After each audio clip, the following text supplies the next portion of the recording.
Welcome to our live video webcast. I'm going to leave the slides up on the screen for just a moment longer while I introduce myself and our guest. My name is David Carr. I'm the organizer of what we hope will be a series of these online sponsored events offered as educational outreach to the community on the professional value of public speaking. I'm a writer, editor, and web consultant, or freelancer for hire, also for hire as a webcast moderator. But the star of our show is Donald Kelly. He was the public speaking champion at the district level. So he was one of the best public speakers, or the best public speaker chosen this year across South Florida and the Bahamas. He went on to compete at the World Championship in Washington, D.C. I believe that was in August, and placed third in the semifinals. Did not quite become the world champion of public speaking, but I think he'll be back and he'll be making another run at it this year. Donald also uses his public speaking skills in other contexts, and part of what we're going to be talking about is how the skills that you learn, the skills that we're going to be talking about, are more than just standing up on stage. He's also a blogger, a podcaster, a consultant, and specifically a consultant on sales. He keeps his own blog, and he recently organized his own conference, which we might be able to talk about a little bit as well in the context of this event. I also want to acknowledge our sponsor, PwC Digital Services. The image you see up on the left-hand side of the screen is a photo from a pro bono consulting engagement they organized with the Make-A-Wish Foundation. I was able to attend and wrote about it for Forbes.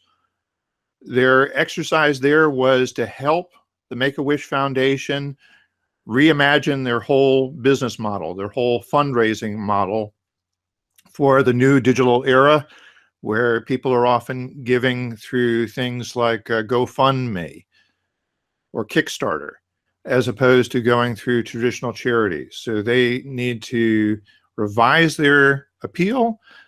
They developed a prototype of a mobile app as part of the event.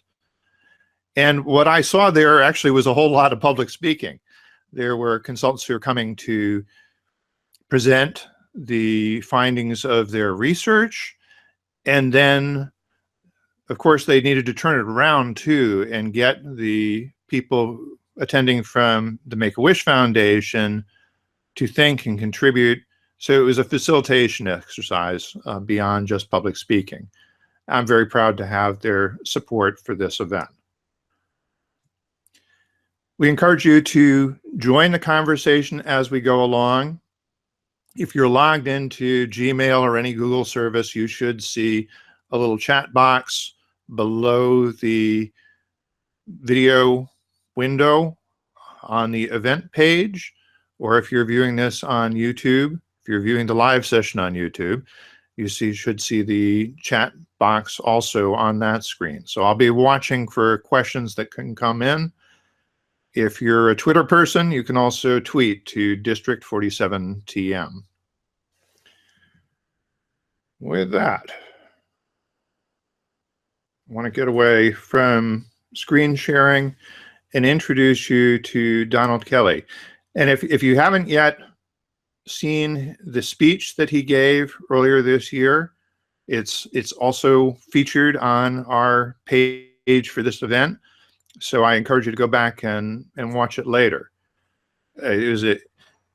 Traditionally, the big public speaking prize in Toastmasters is for an inspirational speech. And his speech was inspirational, but it also covered some very tough material from his life, did it with humor. So it's an example of using humor and storytelling skills to get people's attention, hold people's attention, and talk about something important. Donald, let me ask you to introduce yourself. Well, thank you so much for hosting this, David, and for getting this put together. And I'm excited to be here, excited to be a part of this. And for those who are able to sponsor and help us to get this out, it's great. I know it's a great public service, and I'm excited for that. But my name is Donald Kelly, as you mentioned, and you did a fantastic job there. So I might have to slip you a 20 for that awesome intro. But Donald Kelly, I'm a speaker at heart, and I've been speaking ever since I was a kid. I developed that more refined as I joined Toastmasters and went through other professional speaking processes and was able to hone in on that speaking skill. But I now have my own organization. It's called the Sales Evangelist.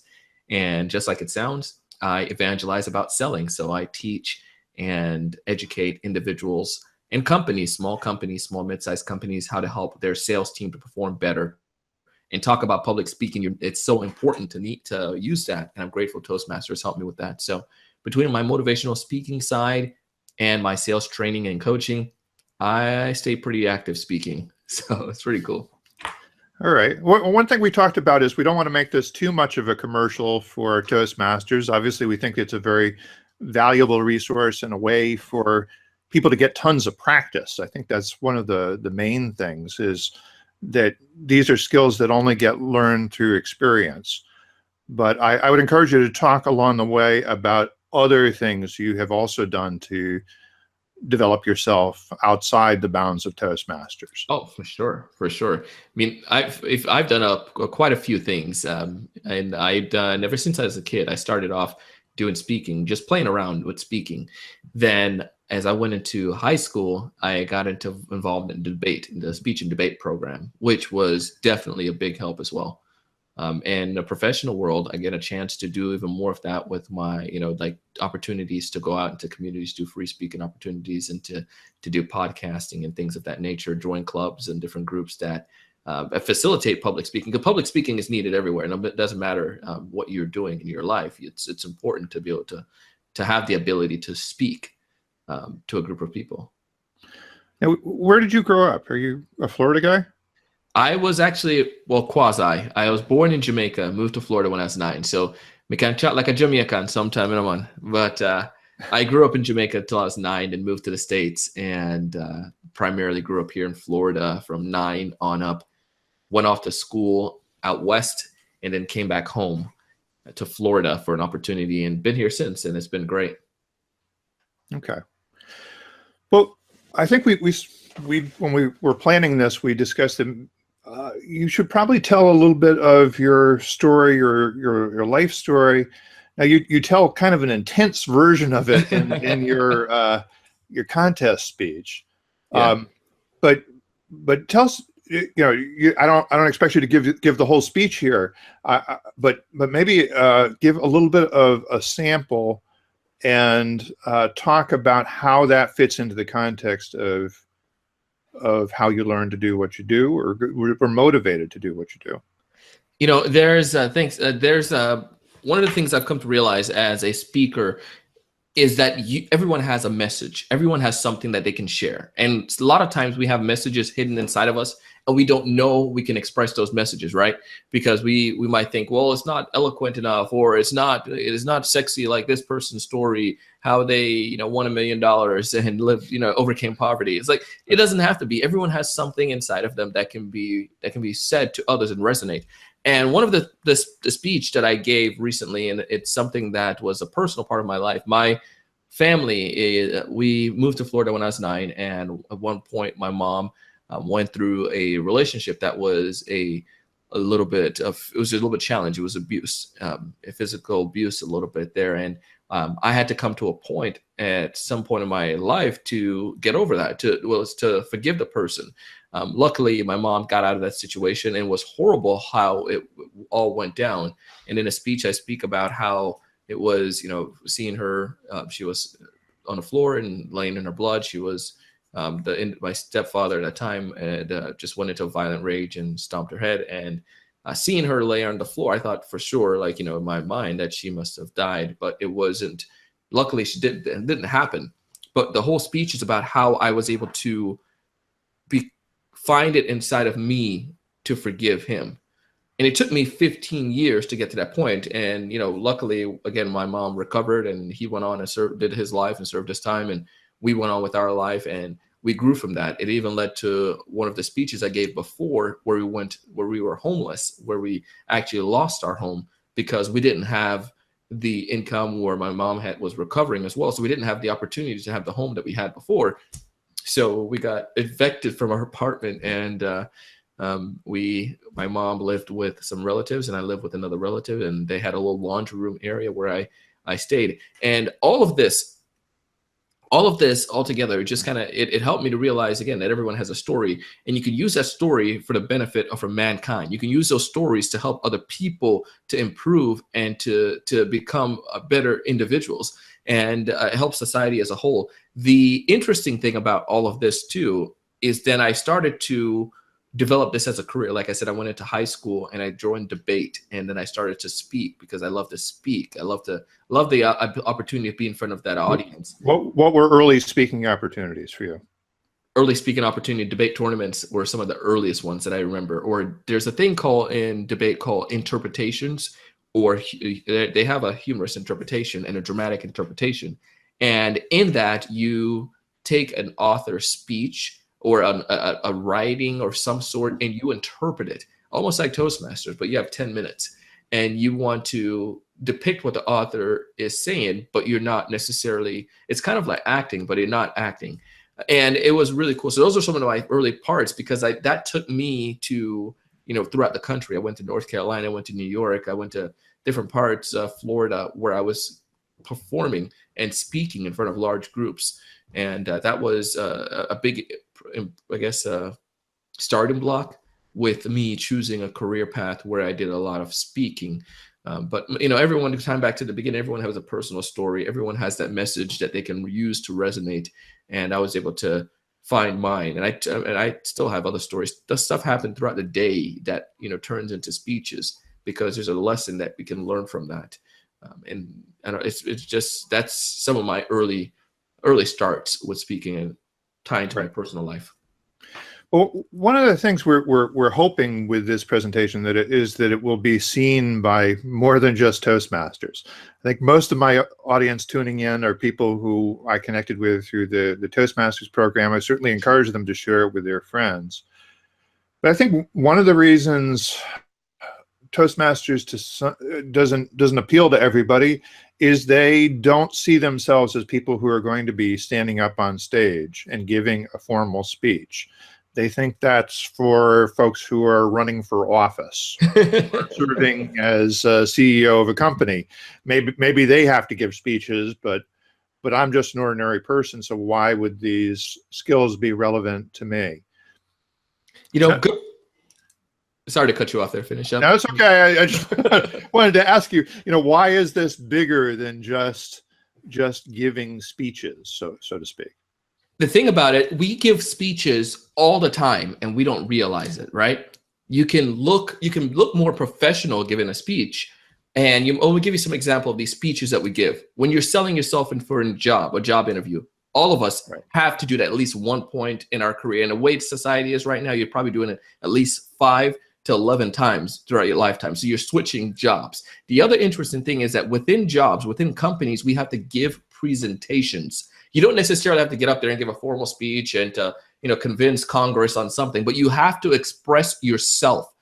How can you express yourself? And some people are deathly afraid of doing that, of standing in front of 2 people and express themselves or share a viewpoint or a policy or a company change or a reason why someone should hire me. And I think that doesn't necessarily require you to join Toastmasters or anything like that, but in your personal life, there are public speaking opportunities. So let's level the playing field and just say public speaking is when you're speaking in more than one individual, someone else, someone else in the room. Or like you might go to a bar mitzvah, or your cousin calls you up to say something, or God forbid a funeral or a birthday party, or 4th of July, your mom or dad might say something. We're all going to do a public speaking event in about probably 2 weeks at Thanksgiving. We're going to go around a table and they're going to say, tell us what you did. And we're going to have that uncle who's going to be like so crazy and drunk or something, but everyone is going to say something at that table. that is a public speaking opportunity. The ability to articulate yourself and to share a thought in your mind in a way that it touches someone else, that is where the power comes in speaking. And it's an art that's been around since the dawn of time. I don't care what you think or believe in, but groups of people, societies have been together. And one thing that we've seen is that the ability to communicate with as human being is something that's so powerful. And how much more important it is to learn the art of communication. You know what I mean? Well, and I think I always say there's going to come a day where you need to go to the school board and argue about something that is going on in the schools that you think is wrong or unjust, or you're going to want to speak up for yourself or for things that you think are important. And you want to be able to get your message across at that moment. That's one of the things that motivates me at any rate. Yeah, I mean, I agree with you on that. There right now, we just went through a political climate within our country, politics, but you find that people, your kids are going to have PTA meetings, or, there's going to be things that go on, and, you're going to need to go out and share your viewpoints. And that's a great point that you shared with that, taking involved in civic duties as well, and being able to sell yourself. Okay. I think one of the things that actually is a cliche about Toastmasters is that it's the organization people join because they're afraid of public speaking. And I find it hard to imagine you as a guy who's ever afraid of public speaking. I think everyone, I think everyone has that fear. If I was to tell you every time I get up in front of an audience, I'm not afraid, I would be lying. Like any good individuals out there within anyone in life need to have some kind of coach or someone to guide you. And luckily I have my own coach. But the thing about it too, I feel that as a Toastmaster, people come here imperfect and they just want to improve. I myself definitely, I did have some public speaking opportunities before I joined an organization like Toastmaster. But the thing about it is, I knew that if I wanted to get better, I had to go where people can help and guide me and to refine me. So whether it's like, you can also join other clubs or other organizations, such as, like a Kiwanis Club, or like a, Rotary Club, where you get a chance to practice and talk to a group of people, or even if go on Meetup and find any groups of interest that you like, be amongst other people and share your thoughts is a great way to help you to come out. But for me, I definitely get afraid. I get nervous all the time when I get up and speak. But I just learned how to channel that nervousness and towards positive energy. Right. Can you talk about any mentor connections or, public speakers you have observed who helped you get better in some way? Oh my goodness, all of them. Some of them have mentored me and they don't even realize it. I've just called it, it's like mentor from afar, folks such as like, Bob Berg is an awesome one. If anyone ever read the book, The Go-Giver, Bob is an awesome author, but Bob is a phenomenal public speaker, and it's always great watching him speak. Folks like, Zig Ziglar, you see folks like him speaking. Les Brown is also another one. Eric Thomas, Tony Robbins. Some of these guys who are speakers don't even realize that they're motivating and mentoring me. I watch their stuff and learn from them all the time.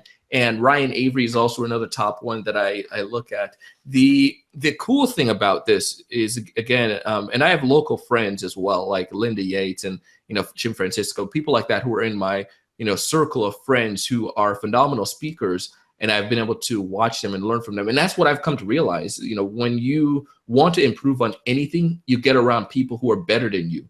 And if you ever find yourself as the smartest person in the room or the most eloquent speaker in the room, then you find yourself that you have problems. You have to get with other people who are better so that you can learn from them, because iron truly sharpens iron and helps us become stronger. Right. Well, actually, I think, one pitfall in the Toastmasters experience is that people go saying, I'm going to learn how to become a better public speaker, and they get really comfortable speaking in front of these 25 or 30 people.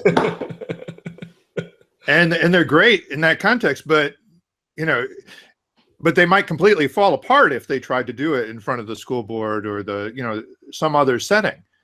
So you do have to take it on the road sooner or later in order to really get the maximum out of it. And I think it's like any skill you have, David. You have to practice that and utilize that. And one of the greatest ways that we can do that is going where we can find other like-minded people, other people who are within other people who can, help us out and to help us grow. But if you stay within your silo, then you're toast. You got to get outside and meet other people and use that skill. Now, we do have some questions coming in from online. That's supposed to be one of the points of this program, so better make sure we pay attention to those.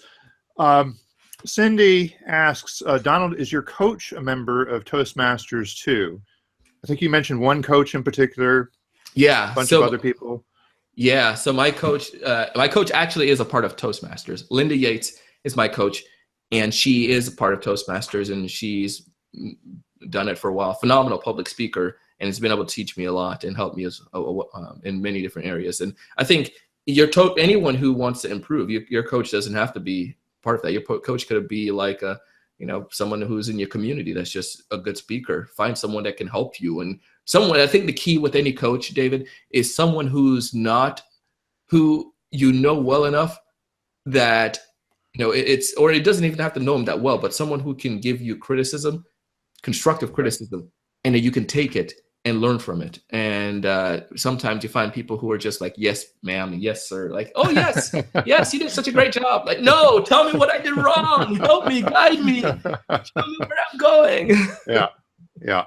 So that's great. Let's see. Also, Ruth asked, do you have any suggestions for controlling physical jitters if my body shakes when I speak?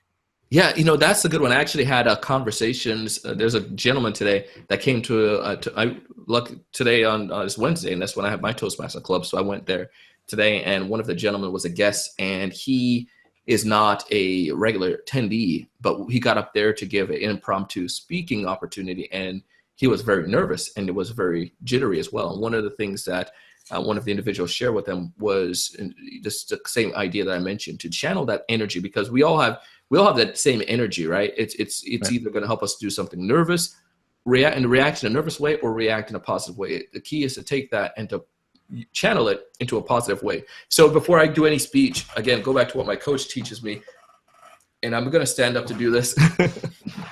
So all right, this is challenging, trying to do body language on a video thing. But the thing about it is just doing that super Wonder Woman pose. You know what I mean?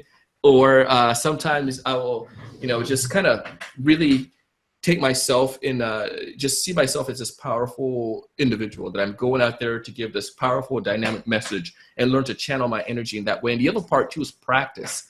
What you said, David, early on about sitting in the same front of the same 25 people, or if you have someone that can guide you, someone who can say, hey, dude, you always twitch and Twitter, with your hands and do all those funny things. Why don't you stand straight? And if you become conscious of it and practice that, you will improve. I mean, sometimes at home, I will practice my speech walking around or something, talking, and I just learned that I have my same little tendencies. What can I do to fix that? And if you have a spouse or a partner who is brutally honest, my wife will say, stop that. That's horrible. Don't do that. And it helps me to stop doing some of those quirky things and practice to get rid of those twitching and to channel that energy in a positive way towards a speech. Okay. Relevant theme. Kate asks, Donald, when did you know you were ready to speak outside your club? Ooh, when did I know I was ready to speak outside my club? I think it was day one. I got into the club. I got introduced to Toastmasters, and I saw an individual named Ryan Avery speaking, and I saw Ryan and how he performed, and I was like, I would love to do that someday. So I had this desire to perform like that, and when I got to Toastmasters day one and I saw it, I was like, this is awesome. But I'm sure there's other groups of people. And I think everyone has their own moment when they feel they're ready to go out. I luckily, again, had some speaking experience in high school prior to that. So I wasn't afraid of talking to multiple groups of people or to compete. So it helped me to, when I got into Toastmasters, to see that I had a group of people that can support and help and guide me.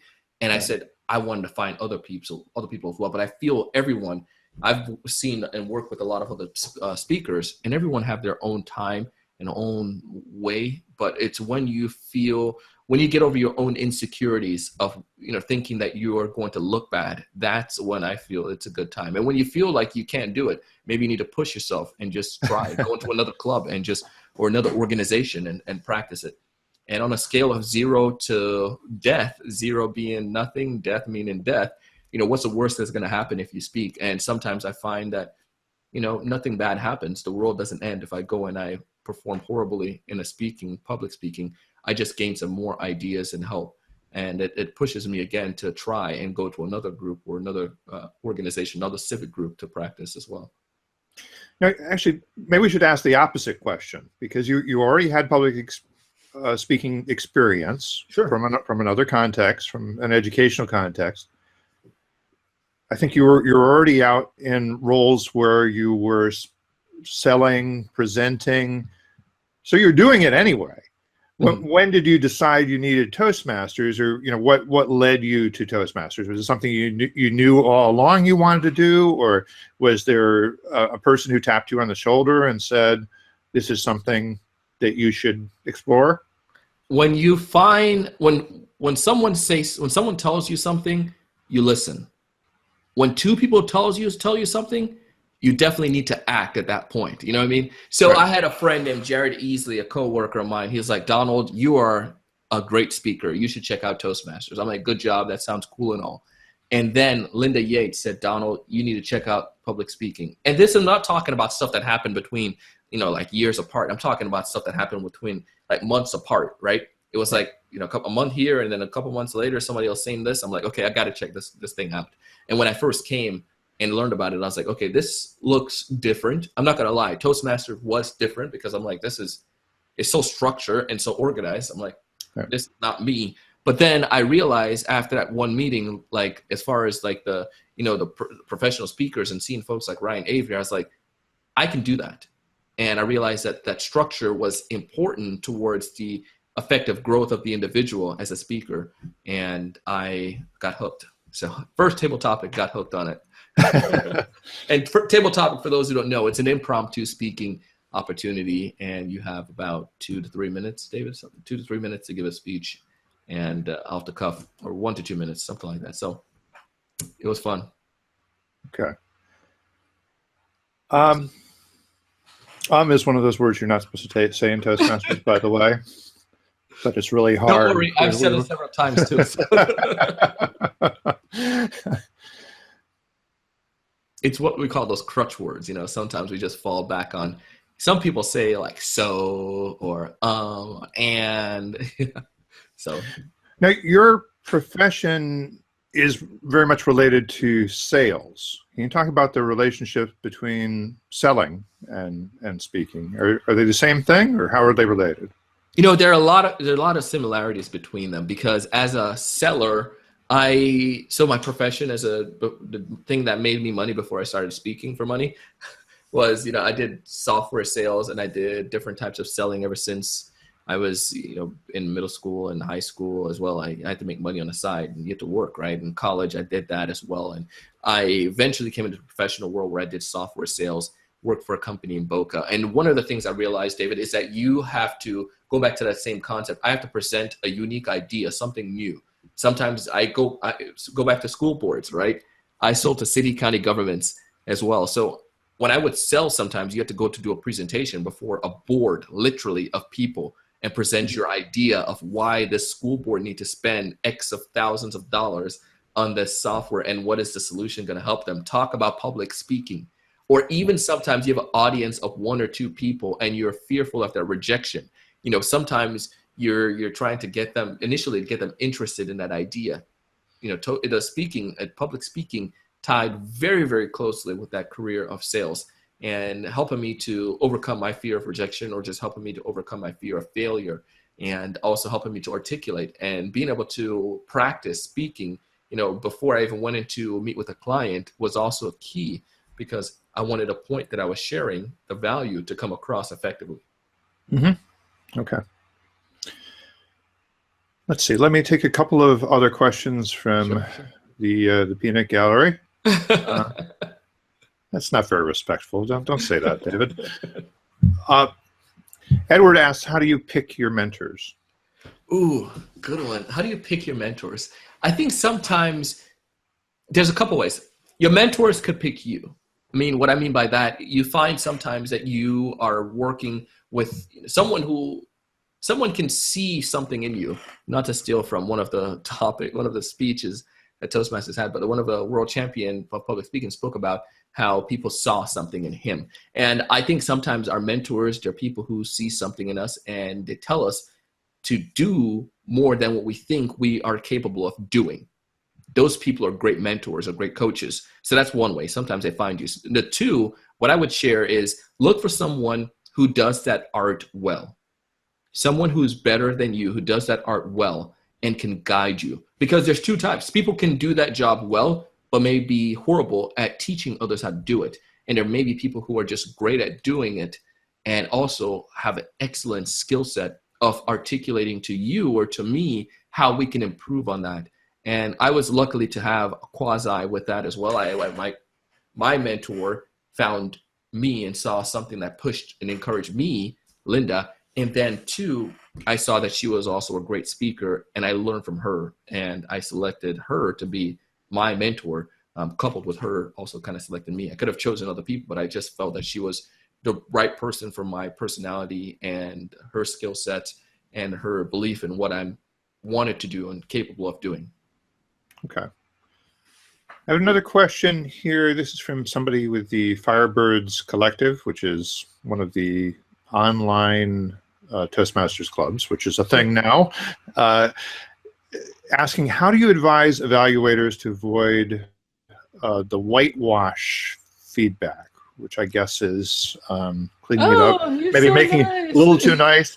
And actually, maybe again, we should we're trying to talk to people who aren't necessarily in Toastmasters, explain the role of feedback, of evaluations in Toastmasters, and then maybe you can answer the question. Sure. So it is one of the genius of the Toastmaster program, just because of the fact that whenever you give a speech or in a club, you give a public address, there's someone who evaluates or look for ways of improvement. Because I would ask anyone out there, raise your hand if you're perfect. No one is raising their hands. No one is perfect. So we all can find room for improvement, right? So that's one of the cool things about the program is that you speak, someone watches you and say, you can fix this, you can work on that. To fix the problem though, because one of my friends, he had a bad taste with Toastmaster and didn't go back because of his club, not the Toastmasters in general, but the club that he was in, he would go and everyone would just say, oh my goodness, you're a great speaker. I have nothing to correct you on. I have nothing to correct you on. So he's like, well, I guess I don't need this because I'm a great speaker. The thing about it, I feel there's a code or an ideology that I share with people is to set the rules before you play the game. And if the rules are there already, for instance, if I'm giving a speech and my speech is about maybe talk about myself and maybe utilizing pictures. So we know what you need to judge the speech on. Am I using pictures? And sometimes I feel that people are afraid or too timid of insulting others, or they think they're going to insult them if they tell them that, I don't like your pictures didn't relate. So we sugarcoat it. And it's a human instinct. Nobody wants to be that guy or that gal that's going to, really push something onto someone and say you're doing something wrong, or to, feel like it's negative. But don't think about it as negative. When a speaker wants to improve and they tell you, help me to improve, evaluate me, they really, really want to get that information. Think about it as you're doing a disservice if you don't give them anything helpful. You got to give them stuff helpful. And there's a great format too. We talk about in sales or in just like personal development or even in Toastmasters, a sandwich. You say something nice, you give some meat, and you say something nice. Sometimes some people in Toastmasters feel like they're allergic to meat. They're vegetarians. They just want to give the bun. I'm like, no, give me some meat. Put some steak in between that. Say something nice, but tell me what I can improve on. And then follow it up with words of encouragement that can help me to not feel bad, but to go forward. And you find some people who are They're afraid they're Atkins diet. You just want the meat, but you know, we got to make sure we give it a little sandwich, and it helps. Right. Well, I mean, I gave an evaluation the other day where I started off by saying, I'm in a terrible mood today. And I saw nothing good in this speech. And you just have to take it with a grain of salt because I'm in a bad mood. And, I hope that helped, but I meant well at any rate. I mean, I also think learning to take the feedback is an art in and of itself, because sometimes what people criticize or what they tell you to change isn't what you want to change. And I'm sure you found that with the contest experience. Maybe we should talk about the contest experience a little bit, because so for anybody who doesn't know, a contest speech is a 5 to 7 minute speech, and it can be on whatever it is that you wish to come up with. So it's your own little bit of genius. It's your own work of art that you polish over a series of weeks and months, in Donald's case. So you get a chance to make something that is really good. And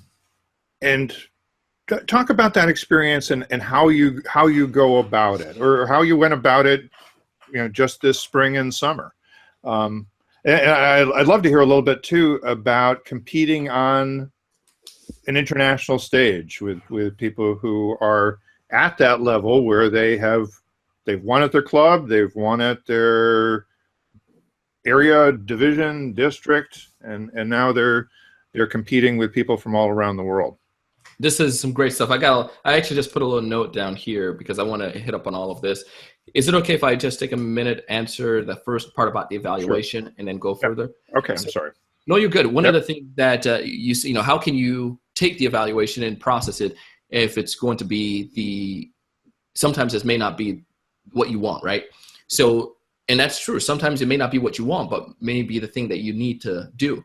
But one of my things I've learned, and my coach shared, it's like going to the grocery store, right? You go to the grocery store, you don't buy everything on the aisle. You may go down the cereal aisle and you see 50 different boxes of cereal, but you may not want all of them, but you may just, think about somebody giving you a cereal box. You look at it, you read it, you're like, ingredients is this. Maybe that'd be the best fit for me, too much sugar. You take it, you don't have to put it in your cart. Take it, look at it, and you can put it back on a shelf. Because as a speaker myself, when I go out and practice and I speak in front of different groups and different clubs, everyone has an opinion and they share their ideas. And I take those ideas, I take the feedback, but I take them and I'll look at them. And if it makes sense, I'll put it in. But if it doesn't make sense, then I wouldn't do it. Like, for instance, you're telling me to change my whole speech. You're like, I don't think so. I've done really well with it. I like your advice. This is great stuff, but I'm going to put it back on a shelf. And no one needs to know you put it back on a shelf. You just take it, listen to it, and put it back. But you also, if you took all the advice, you'd be a mess. You'd have a 5 hour long speech. Because everyone has opinions, right? Everyone has their views and their opinions, and you have to take it and just see which one works best. And that's why it's great to have a coach, someone else, a second eye to look at it and say, it's a great idea, great evaluation, great thought. Take that and let's see how we can fix that. That one, you can put that back on a shelf. That's too much.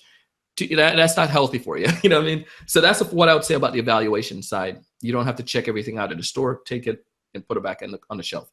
The second part, the competition process. I have, in my office right now, if you were to see it, I have a whiteboard wall going on here. I have paper, I have notebooks. And whenever I give a speech, the first thing I want to do is figure out what is the story? What is the message and the goal of that speech? Can I interrupt for 1 minute more? I'd just like to encourage people who are listening in to think of this not even necessarily just in the context of, do you want to give a contest speech someday in Toastmasters? Some of you aren't in Toastmasters yet, or you should be, but if you were going to give any really important speech, if you had a chance to present in front of your whole company or represent your company, you probably would prepare for it, if you were smart, in something like the way Donald's going to be discussing. So I'm sorry to interrupt, but I just wanted to try and give people that little frame of reference to think about this. No problem. This is one of my books that I utilize a lot for like notes and journaling and so forth, like ideas and speeches and stuff like that. So what I'll do, I'll take my book, sit down and think about what's the purpose? What's the purpose of the message I'm giving? If it's for a presentation in front of a company, then I sit down and I say, what's the goal for that presentation? If it's for like a speech or something like that, I sit down, what is the goal? What is the purpose I want to get across? And I think of a story, especially a story that, or stories that I can utilize to evoke that message that I'm trying to get across. Say it's motivation or overcoming doubt. Then I might think of, okay, the goal is to help this organization overcome their fear of doubt or their fear of rejection. That's what the group really needs help with. I think about a couple of stories that can help to articulate that message. And I might find several in my life where I was afraid of, maybe if it was afraid of heights, or maybe it was something. But I find a story that I can use as a vehicle that I can go throughout it that people can relate to. And the simpler, the better. If it's something like, I was afraid of getting my driver's license, or as I was afraid of getting my driving a manual because I was afraid of stalling in a major intersection in Florida here, Okeechobee and Military. I was like, imagine driving a manual and stalling and being that guy holding up traffic. I would never want that. But if you could take a story like that everyone can relate to, and I would use that story and how it guide, and use that as a vehicle throughout my speech, literally, in that sense, a vehicle, but use it as the main story that's guided throughout the speech. And then I would figure out points that I can learn from that. Is there 3 points that I can pull out of that? Maybe the one thing is, what is really fear? What would fear hold me back from? And how could I overcome my fear? So I might talk about those 3 things and then give a subset of, about that, talking about the vehicle. I was afraid of getting being that person that hold up traffic, but it's held me back because I never got my driver's license. Didn't get a chance to go to soccer games or to the prom because I was afraid of driving. I'm making this stuff up right now. And then, the benefit could have been, I could have helped so many people. I probably could have helped my family and take my brother or sister to a soccer game or whatever it could have been, because now I was able to drive. But, so that's how I typically will do it. And then sometimes my goal is the main thing is to really get the outline and then the context down. And then after that, I put some flavoring on it. I did a session recently, and I spoke about that, how it was, humor is such a great seasoner. It's like salt. You might make a good pot roast, but you want to get the recipe right, put everything in. But when it's said and done, you want to maybe put a little bit of pinch of salt on it. And that's what I think humor does. It gives us, it accentuates what you are saying and gives validity and makes it a little bit more relatable, because people can take like that very serious or dark subject like forgiveness, and then you put some salt on it and make it relatable to everyone's life. And I think that's what it keeps. So I try to get my purpose. What is a purpose? What is the purpose and the message I want to get across? Anyone can overcome their fear of rejection. And I'd tell them the story, get the main story, and then I would give break that story up into get 3 points out of it. And then I would put some salt after I've learned and got the context down. I would put some salt on it to season it. And that's what I typically do at competition. And then also music. Everyone who's seen me at a competition, I have my music. I get into my headset with my music. I carry my headphones around. And that helps me to focus and to, again, internalize the stuff that I'm speaking. And even if I go out and speak to a corporation, I do the same exact thing. And then the music is for when you're getting ready? Yeah, music helps me to get into the zone, man. If you look at Michael Phelps, right, before Michael jumps into the pool, Michael Phelps has his headphones on as well, because there's certain things it's the power of music that can help us. And certainly you can choose your music wisely. I choose music that relates to my topic, something that's if it's gonna be inspirational, something that's gonna help me to get more inspirational. Something like funny or entertaining, I try to get something that's gonna keep me a picker-upper and excited, and to be kind of quirky and just have fun. And I feel when I do that, since I already know my message and know the context and the stuff that I want to give, it just puts me in the zone to like just get there and to do what I'm gonna do. And that tying back to all the way now to DC and being able to have the opportunity to compete with some phenomenal human beings, phenomenal people who are just amazing speakers, that alone was like worth the opportunity to get to Washington. And it was just such a rich experience. First of all, it was totally more than what I was thinking and ever thought of what it was going to be. And I think sometimes it was, there was a little intimidation, because you have so many other speakers who are coming from their areas and districts all over the world, and they all have a message that is applicable towards individuals, right? And now it's just down to this top X a number of people. And it was the competing in such a stage. It was great because, again, I think iron sharpened iron. So being amongst those people who, you learn from and you gain ideas and you leave and you gain some experience. And I got a lot of great information that I took back and that I'm using as I prepare for the future to, that can help me to perform better because I experience. And that's what life is about, experience. In a public speaking, whether, again, if it's you're doing a job interview or speaking in front of the board or speaking in front of your company and your marketing team or some kind of team and sharing an idea, the more you do it, the better you become at it. And that's what the whole DC trip and this experience has taught me so far. How much did your speech change between what you gave here locally and what you delivered in DC? I would say probably about 10% or less. Not drastically. A lot of the messaging or anything of that nature is just little things that I would tweak and kind of adjusted and fixed. Right. Okay. Yeah. So let me go back to the questions from online. Gerald asks, how do you get over stuttering? I mean, I don't know whether you ever had that problem specifically. We probably all do a little bit of, we call it a start over, where you kind of stammer something out when you're trying to make your point. I find some people have a, just like a physical condition or, medical condition that makes it makes them very difficult for them to stutter.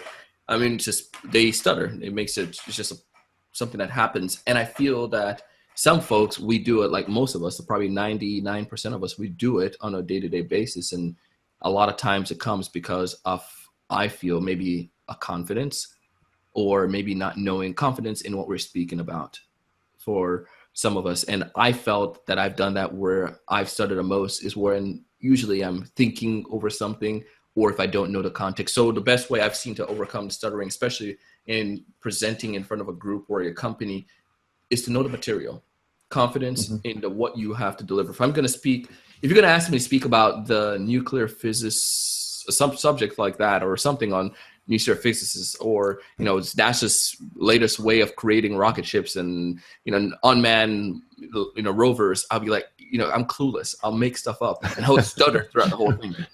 Ask me to speak about my life in Jamaica, or ask me to speak about how can I improve selling. I probably can go for days without shutting up because it's something that I'm confident in, right? So the key is to know your material and become confident in it, because the more you do it, the best. And this is something that people do. People see someone get up and give a great speech, and you know what they think, David? They're like, dang, that person just have it inside of them. They can just do that. But again, even someone like myself, I write the suckers out. I write stuff out. And then after I write it out, then I can go back and memorize it. And because I memorize it, I know it inside and out. And then I can add some salt on it, because then I can improv a little bit, because I first created it. I knew the context, then I knew the actual content inside and out. And it makes it so much more easier for me to not have to guess or to stutter or think what I'm going to say, and just be able to flow like butter. Well, I'm a professional writer. I got into Toastmasters partly because I wanted to get out from behind the keyboard and up in front of people and be a little more comfortable with it. But it also made me a better writer. Yeah. Just learning to condense things, having a lot I wanted to say and having to fit it into 5 to 7 minutes, and running over time and getting disqualified a bunch of times. Eventually I learned to compact things down, and actually did help with my writing as well. So those things are very much interrelated. I know I'm the person on the hot seat here, David, but I just wanted to give you, I saw that you spoke recently internationally, and I know you're a phenomenal speaker as well. So, if anyone, you guys pick David's brain one of these days, he knows his stuff. So it's awesome. Edward asks, with the rise of online social media, is face-to-face public speaking on decline? We are on this channel now. I think it's never going to be on the decline because we have human beings, right? We have individuals, we have groups, we have societies. We always have interaction to speak. So Are there opportunities where we can perform like this, where we don't have to be in person and all of us gather together in one physical facility, but we can do it and still get to many? We have that. But to say that it would be in a decline, I don't think it's in a decline, because they're still human beings. We still are going to have family get-togethers. We still work within companies. We still have parties and bar mitzvahs, and we have birthdays, and we still have holidays. We still do those things, and because we're social creatures, because we're still social human beings, we're always going to have the opportunities to speak and to perform again. But public speaking doesn't necessarily have to be in a formal sense of getting paid or paying to go in front of a group, but to listen to a phenomenal speaker. Public speaking could be 3 people out to lunch, or having a dinner, and you're speaking to those friends, because that is, I feel, public speaking, where you're addressing more than one individual. You know what I mean? Right. So don't be fearful of that, Edward. Yeah, well, I mean, in the context of the question about online media, all I can think of is what we're doing right now. We're taking advantage of a free service from Google that allows us to broadcast to potentially thousands of people worldwide. There unfortunately are not thousands of people watching at this very moment, but on the replay, maybe we'll get there. And also, video is one of the most attention-getting things that you can share online. So I'm a big believer that Toastmasters should be taking advantage of the talent in their clubs, capturing some of that to video, posting it to the club website so that people see what is going on in the organization. Yeah. And you also do podcasting, Donald. Yep. I mean you probably have spent some money on a really good microphone and a few other things, but these are pretty democratic means of getting a message out there. However, you still have to have the skill to deliver that message effectively, to get people's attention for it in the first place. Yeah, you are right. And I actually have one of my mics here. This is a simple little microphone. It was $40 when I first bought it. Now it's I think it's like $70 on Amazon. But it's ATR 2100, simple little microphone, and plugs into the computer. But the cool thing about this, David, if you see the art form of speaking is, I would say it's actually on a rise, not necessarily on a decline. And if you look at podcasting, I do podcasting. And so anyone who's familiar with podcasting, pretend it's an online radio station. That's the best way probably to describe it. But my podcast is about sales. And some of these podcasting has just grown dramatically over the past 5 years. Past 10, 15 years it's been around, but it's just like took off, where a lot of major organizations are coming in. And folks like NPR. And what NPR and these folks are doing is that they're telling stories. And that's one of the oldest form of human communication, is to pass stories along. And back in the days when we were, back in the days when I used to climb up the hill both ways, people listen to radio. They'll sit down in front of the radio set, and they would hear stories or hear like shows. And that is it was a form that you might think, oh, it's passing away, but it's actually coming back. It's actually a rebirth of storytelling through the medium of podcasts. So talk about a human interaction. And the cool thing about a podcast, I have friends, people listen to my podcast all over the world on sales, and they'll send me messages, and they seem like they know me because they have connected with me. Think about the intimacy of having someone's in your earbuds. You have someone's voice in your head, and to just build this connection with you, like physically build a connection with you. And it makes it very powerful. And that art form of telling stories and communicating with them. So it's actually building human connection through the use of technology. It's actually on the rise. Okay. I don't want to forget the questions that are coming in from online. Let's get some of these questions. So Ryan asked this a while ago. We didn't forget about you, Ryan. It just took me a while to get to it. How to improve on table topics? What's your advice about how to improve your delivery of table topics? Table topics. People think table topics is an impromptu thing, which is impromptu. I guess I would have to define that indifferently. There's no such thing as an impromptu table topic. You always prepare for it. And even though you don't know what you're going to speak on per se, you want to make sure that you have some kind of organization on what you're going to say. There's a process. For instance, when I give it, I always have stories. They're called vignettes. think about it. There are different stories or examples, experiences you've had in your life, maybe going to the grocery store, maybe it's biking accident that you had, you fell off your bicycle, or maybe whatever. You think about these stories that you've had in your life. And the cool thing about it is that once you take that, once you have these vignettes, you can apply them to so many different scenarios. So table topics, for those who are unfamiliar, you get a topic, someone literally someone pulled it out of a hat in my club and ask these questions, and then the person comes up and answers the questions. But if you're prepared, if again, it's an impromptu thing, you don't know what the topic is going to be, but if you have these vignettes, it helps you to then be able to take that vignette and tailor it towards a message. So you might pull out an unexpected event, and then I might say, oh, my bicycle, falling off the bicycle. I have a story, a vignette that I already prepared in my mind, thinking about. When I fell off the bicycle, I was riding with this kid, and kid put his foot in the front tire, and we flew off the bike. It was unexpected when the concrete hit my chin. You know, you tell a story and talk about that. And it was also unexpected when a neighbor saw me and didn't help me. And this is a true story. They didn't help me, and I had to walk back home injured and to go back and get my wounds taken care of. Literally, this on my chin. So if anyone see it, that's what happened, a bike incident.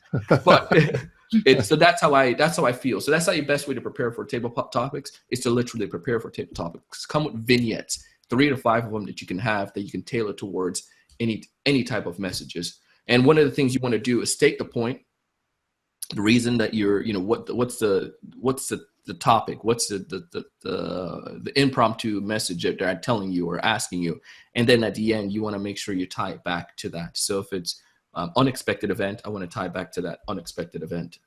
I was just share how I did that. So and I always tell people, there's no rule that says you can't change the topic. You just want to do it in an elegant way. You want to prepare for your career in politics by changing the subject so smoothly that nobody knows that you never actually answered the question. I heard a talk on a radio today. So this announcer, CEO of a company, they asked him a question and he totally didn't answer the question. Just like that. I was like, what's that answer mean? That takes skill. Right. Well, we're coming to the end of our hour. It has been great to have you here, Donald. I really appreciate you supporting this and giving this back to Toastmasters, and I hope also sharing some ideas with people that they can use whether or not they join Toastmasters. If anybody listening in is intrigued and does want to join Toastmasters, you go to toastmasters.org and there's a button that says Find a Club, and then you can look up by zip code, you can look up by schedule to see what's convenient for you. I always recommend people try a couple of different clubs because they all have a different personality. It's supposed to be the same basic educational program, but somehow it actually winds up being a little bit different depending on which one you go to. Yeah. And thanks once again to PwC Digital Services. I made some good friends over there. They happen to support a Toastmasters club for their employees, but they were very generous at supporting this completely unproven program that that we threw together on a shoestring. And I hope those of you who tuned in have gotten something worthwhile out of it. Now, the replay of this whole video will be continue to be available on the event page. The replay of Donald's speech, the version he gave at the district level, is also available on that same page. So I encourage you to share that link with other people and help us build an audience for this after the fact as well. Thanks everybody for tuning in, and good night.